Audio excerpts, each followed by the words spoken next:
Check this out. I got an off-road course right here on my main drag. Got some gravel going on. Got some potholes. Got some steel plates, manhole covers. Here we go. Oh, steel plate. Oh, off. All right, there we go. Got my off-road lesson for the day.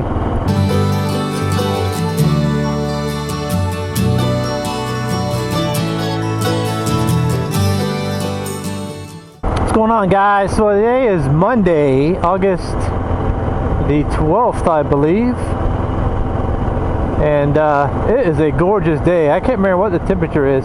64 degrees. It is 64 degrees Fahrenheit. Now, how cool is that? And I think there's a chance of rain the rest of this week, so I thought I'd get on the bike today, you know, being a fair weather rider and all. You know, DeathsstalkerRVT put up a video, I think it was this morning or yesterday morning. I watched it this morning, and I'll put a card up here to his channel to that particular video. He went on a road up there where he lives, and I think he said it's got 5 different names of the road in as many miles or so. And you know, started me thinking about here. I haven't encountered one that's quite that bad. It's got that with that many names. But when I moved here to Virginia, I thought it was interesting how a lot of the side roads here, instead of a road name, the sign will have a number. And I understand highway and roadway numbering, don't get me wrong, but you know, I just grew up, most of the roads had names instead of numbers. So a lot of times when people would give me directions here, they'd go to, you know, take 610 over to 522 and get on Morris Road.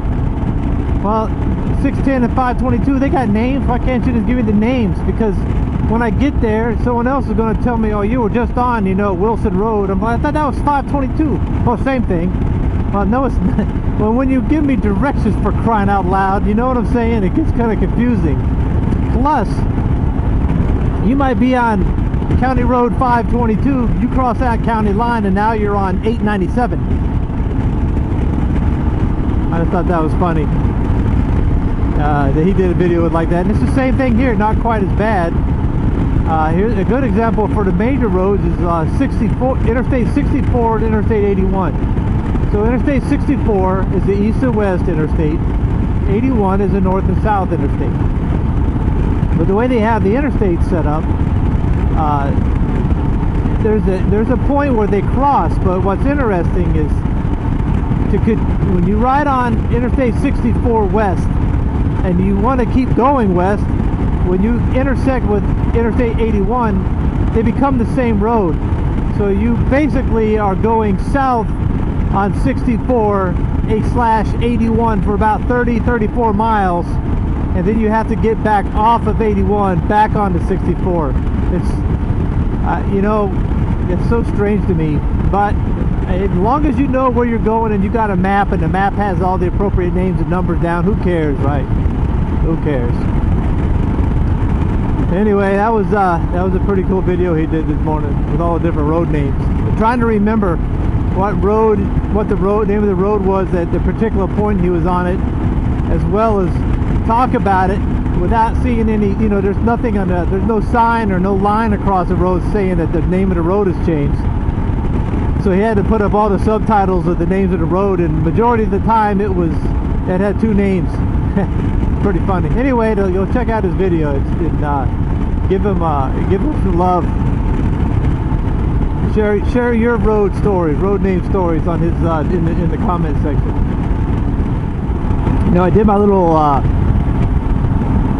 video last night about decluttering, and I will tell you, it you know, the wife and I always joke around about how we'd love just to have a tiny house. I said, but then I laugh and say, yeah, what we really need is a shop, a 4-bay shop with a 1-bedroom apartment over it. Because we both do a lot of crafts and stuff, and she does crafts and I do work on bikes and lawnmowers and shit. So it's a running joke we have. But you know, in order to live in a tiny house, you can't have hardly any damn thing. I'm pretty sure there's no way I could do it. With the number of hobbies I have, I just don't see how I can. My hobbies have a lot of stuff with them. You know, the kayaking and the fishing, that's a pile of stuff. And then you got the ham radio, the antennas, the cables, that's a lot of stuff. The motorcycle and the vlogging and the camping, man, that's a lot of stuff. I just couldn't do it. You know, I could live in a tiny house, but I'd have to have a storage unit the size of a 3-bedroom house. I don't know how you guys think about that minimalist type living. I thought it was so cool when when these tiny houses started becoming popular, you know, with people homesteading, and it's always appealed to me, but then reality kicks me in the groin because I know I could never do that. Part of me wishes that I could have had this vision when I was younger, because then it would have been easier. You know, if you'd have started off with nothing and kept yourself that way. I had a friend of mine on active duty. This guy, he's a single guy, and no kids, no wife, no ex-wife, nothing like that. He had a minivan, and we used to tease him so bad about that minivan. You know, a single guy with a minivan, you know, blah blah blah. And one day he told me, he goes, you know what, Ron, he said, the reason I got that minivan, he said, everything I own fits in it. Everything. You know, he had a bike, a mountain bike, and a bicycle. And he said that when he has to PCS, or in the military, that's permanent change of station, when he had to move to a new duty station, he could pack everything he owns in that minivan and take off.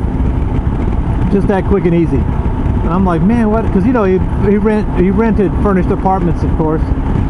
But I'm thinking, man, that is pretty cool.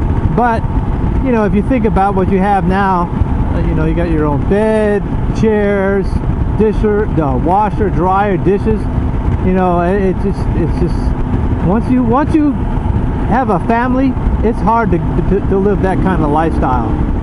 So yeah, what do you guys think? Have you ever considered minimalist type of living? You know, the tiny house, a homestead somewhere,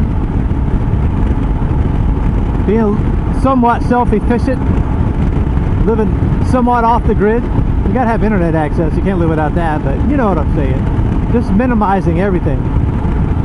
You know, I've been going through all my crap, and some of the crap that I have that I haven't used, I can't even remember the last time I used some of this stuff. It's somewhat liberating, get rid of little things that don't have a lot of value.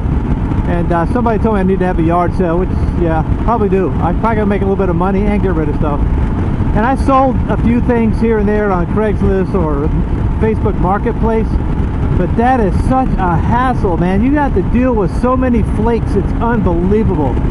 If it's got a lot of monetary value, I'll probably attempt to sell it at some point.